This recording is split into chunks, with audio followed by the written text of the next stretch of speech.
Well, Scott, we got our hands on a prequel with this one, Chronos Before the Ashes.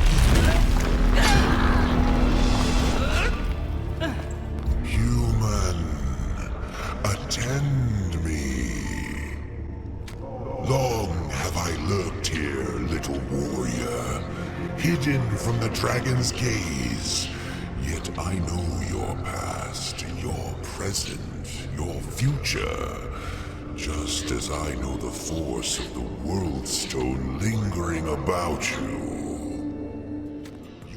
Alright, Scott, so we got our hands on Chronos Before the Ashes, which is actually a prequel to Remnant from the Ashes, a game that both of us actually, unfortunately, never got to play.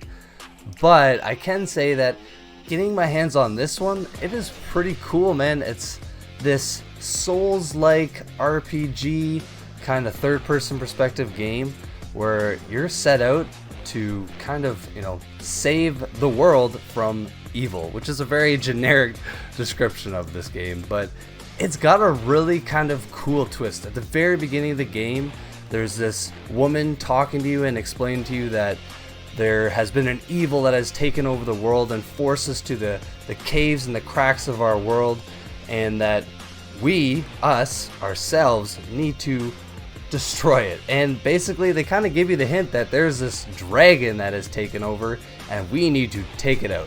So it's kind of cool, man, because there's this really interesting twist with this game where whenever you die, you actually progress 1 year in age.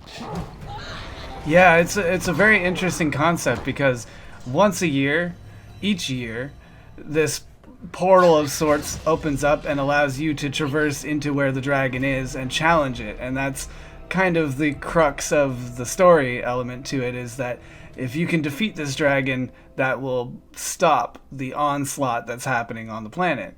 And it kind of does this interesting thing where when you die and you progress in age, you also get a little bit different. Your character kind of changes in strength attributes versus the magic sort of attributes. And I think that's really interesting. This little look into this game has definitely piqued my interest for this series because it is this nice blend of an RPG adventure that has a lot of different RPG elements that are threaded into it with a Souls-like kind of battle experience. You have a light attack, you have a heavy attack, you have these elemental kind of magics you can bring, and it's a lot of parrying away from very strong attacks. This game definitely has that difficulty edge where certain things can easily kill you, but that also just adds to the excitement for me because there's a lot of new places to explore, and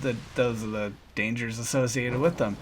It's a really interesting game to kind of just get into because I'm not super aware of all the lore that follows this series, but it seems like such a rich environment that you go through with these different books to read about the events that have happened in the game, and then of course it's tying to the Remnant, the other game in the series, and it must somehow hook up with that lore. This one's really cool because it kind of paces you through these different areas where I was just left to explore, and I liked that free kind of gameplay style. It didn't seem like I was being pulled through a movie scenario. It was very open to wherever I decided to go. Yeah, I really liked, honestly, the concept of the world that they created where there's no one direction, man. There is sort of a direction because a lot of it is puzzle mechanics. You come to a wall where you need to obtain a part, and then you kind of gotta go backtrack maybe a little bit and then find it. But I just love the environment, man. I came across this blacksmith, and at first I locked onto him and I almost started to attack him, but I'm like, wait a minute, he isn't hostile. So I talked to him, and he actually kind of opened up a quest. And I say a quest, but it wasn't like something where I press start and I look at my quest line kind of thing. It was more just like if you go out and collect this golem's eye, I will reward you with a weapon. So, you know, it's just, I really kind of like this whole sense of style with this game, man. Like you said, there's all sorts of lore throughout the game. There's terminals to read, and when you read them, it's really got this dark sort of twist, kind of explaining how the creatures run the world and kind of how we are where we are.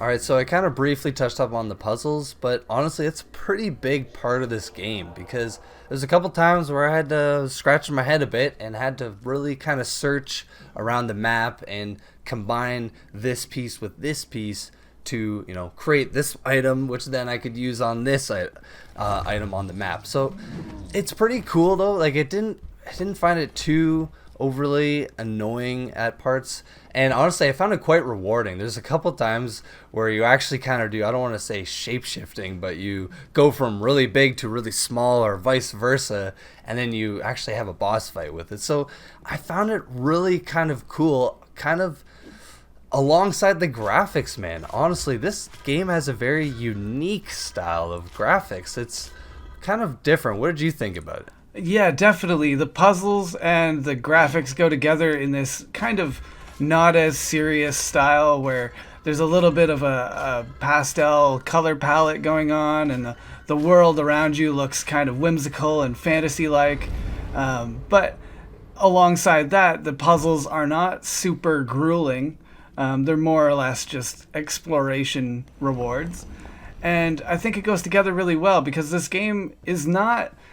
Although it has the dark backstory to it, and it takes place in this timeline of terrible events kind of thing, the way it presents that to you is much more of a softened kind of whimsical take. Even though, you know, you could potentially fail your task 60 times and end up a 68-year-old man fighting through the world, it still has this way of making everything look kind of friendly and kind of cartoony, whimsical. It was something that I think a mashup that really fits well, and it was nice and rewarding, or more of a refreshing take instead of a Dark Souls kind of experience where everything is just dark and black on black kind of look. I absolutely prefer this one. And especially when you take into account the map kind of designs. Some of these places are, you know, up in these big canyons, and you're looking out onto like a city, and it was a lot more creative than I've seen other games make it. And that's what stands out to me when it comes to Chronos, is that it has its own very specific style about it, the whole game through. Yeah, man, I totally agree with you, dude, and I think we've talked about this quite a bit, so I think we're about ready to score this. So for me personally, man, I really like the RPG elements that they added. It's nothing too complicated. You kill enemies, you earn experience, and then you have points that you can put into vitality, strength, agility, or dexterity, or whatever the other option is. So it's nothing too complicated. You also just get these parts to then upgrade your weapons. So I don't know, I'm all in with a 7.5, man. I really enjoyed this. I agree with you. There's a lot of nice RPG elements that are brought into this game in a way that is easy to understand and easy to stumble through. Even if you don't quite understand, you'll grow as a character. And exploring this fantastical world is a lot of fun. The more I get into this game, the more I enjoy it. And I can't wait to see, you know, what kind of comes down the pipeline for this as well in the form of updates or DLC. I'm up there with an 8 out of 10.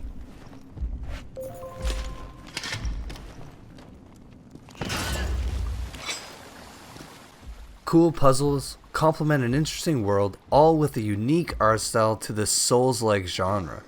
Also a very cool aging system that brings a different element to the ARPGs.